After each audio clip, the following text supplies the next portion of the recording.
What's up, class? Welcome to Mr. Boyette's ABE Science videos. So today we're going to be talking about the nervous system, and let's go ahead and get right into it. So the role of the nervous system is that it controls and communicates messages within the body. All right, so it consists of basically three parts: the brain, the spinal cord, and the nerves. So the brain sends signals to the spinal cord, which then sends the signals wherever in the body that they need it. So let's go ahead and quickly talk about some of the things that the nervous system does. So the first thing that it does that you might be the most familiar with is that it receives information about the environment from the senses. So if it's cold outside, you recognize that it's cold. If it's hot outside, you recognize that it's hot. That is because of the nervous system. So when your skin and your nerves sense the heat or the cold, they actually send signals back to your brain to tell you that it's cold outside, it's hot outside.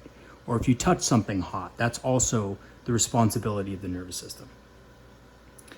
So then what it does is it organizes that information and integrates it with information that's already stored within the brain. So for example, if you remember how hot feels like, your brain will realize that it's hot and it'll know what to do. So when it's really hot, the nervous system response is, well, you need to sweat, so to cool the body down. So that's actually a product of the nervous system.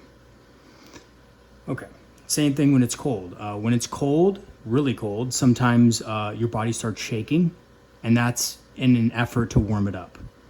And that's done all through the nervous system. So for example, if somebody's nervous system does not function properly or doesn't, if somebody's paralyzed, they wouldn't have that same response because they wouldn't know if it was cold or not.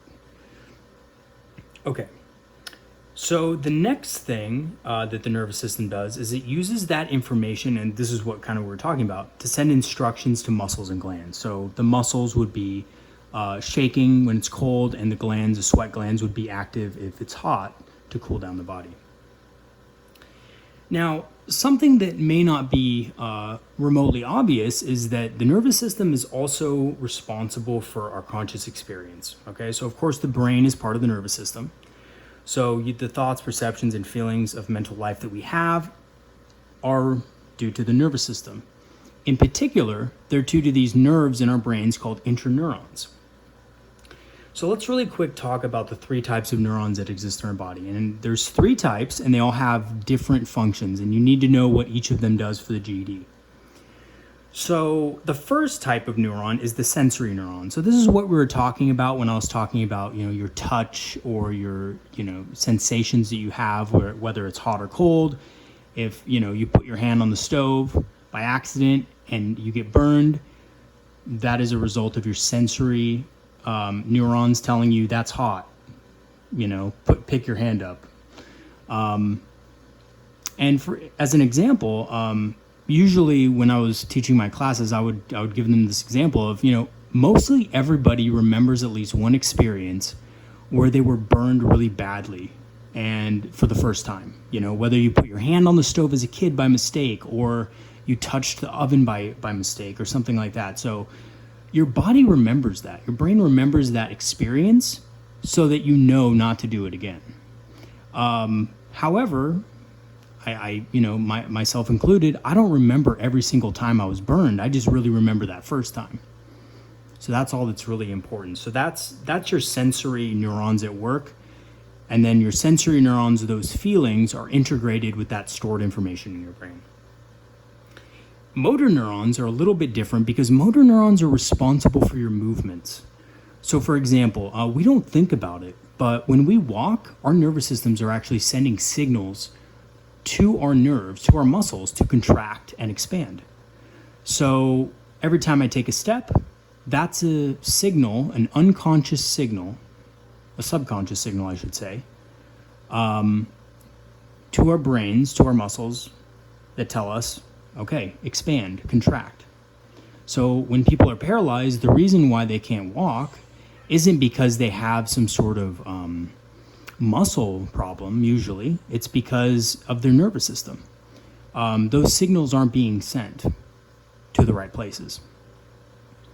Okay, so that's what motor neurons do. And lastly, probably the most complex neurons are the interneurons. And these are the neurons that we use every day to learn, to take in new experiences, to see new things, remember things. Our memories are basically products of interneurons. So, for example, when we learn something new, like in math, when we learn how to do a new problem, those are the neurons in your brain making new connections. So what they do, it's kind of like a web.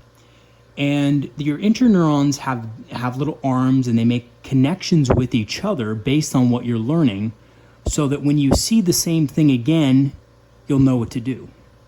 And that's the process of learning. So it takes, sometimes it takes a little longer than other times. It really depends.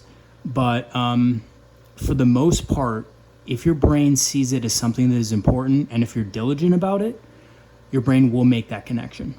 So for example, in math, when we talk about learning math, sometimes it takes people a little longer to learn something.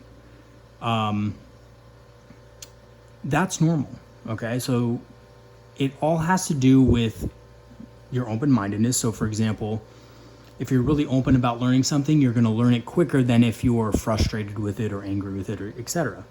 And that all has to do with your interneurons in your brain. Same thing goes for having fun. So if you really like math, you're going to learn it more quickly than if you dislike math a lot. And that's just a survival instinct. Your brain doesn't want to learn things that it doesn't like, okay? It just has a natural affinity not to want to do that, not to remember it, because it doesn't see it as important. It all goes back to survival. So, yeah, interneurons are responsible for that, for learning, basically. Your subconscious and your memories and so forth. So those are the things you really have to know for the GED. So let's go over this once more. You have to know what the nervous system does. So remember, it controls and communicates messages within the body. That's the main thing. You have to know kind of the different functions of the nervous system. So it receives information about the environment from the senses, organizes it with stored information, uses that info to send instructions to muscles and glands. So for example, if they asked you a question that said, what body system is responsible for when we sweat? That would be the nervous system. And some students might get that wrong. They might say, oh, well, that's sweating. It must be, the muscular system, or, the skin, or the epidermis, or whatever, right? That's actually not the case. It's actually a product of the nervous system. So you need to know that for sure. And lastly, you need to know the 3 types of neurons. So you need to know what sensory neurons are. And remember, just a quick review, sensory neurons are our touch and our feel. So what we touch, how we sense our environment is our sensory neurons. Our motor neurons are basically what move us. So they're the subconscious signals to our nerves, to our motor neurons, to our muscles to expand and contract. And lastly, we have our interneurons, which are responsible for learning and our conscious perspective, basically, of our environment. And that's it for the nervous system. So next week, we're actually going to be talking about, I believe, evolution. And I'm going to try to get through a few more science lessons before the end. Now, a thing about these science videos, I really do want you guys to pay attention and watch these on my YouTube channel, because when you guys get back, testing's probably going to be open again, and you're going to want to take the time to review science, because it's one of the easier GED tests that you can get out of the way, and it'll be a big load off your mind if you can get this done. So I'm going to upload a few more science videos. If you have any questions, please let me know. I'm more than happy to communicate with you about any science questions that you have, or math questions. But, if you are confused on one of the science things, let me know. And yeah, so stay tuned. I know this week you have a Unit 4 test, so please do complete that. I'm still waiting for some of your Unit 3 tests to come back on fractions. And yeah, so that's it for this video. I will see you in the next video. We'll probably be talking about evolution. Okay, have a great rest of your day.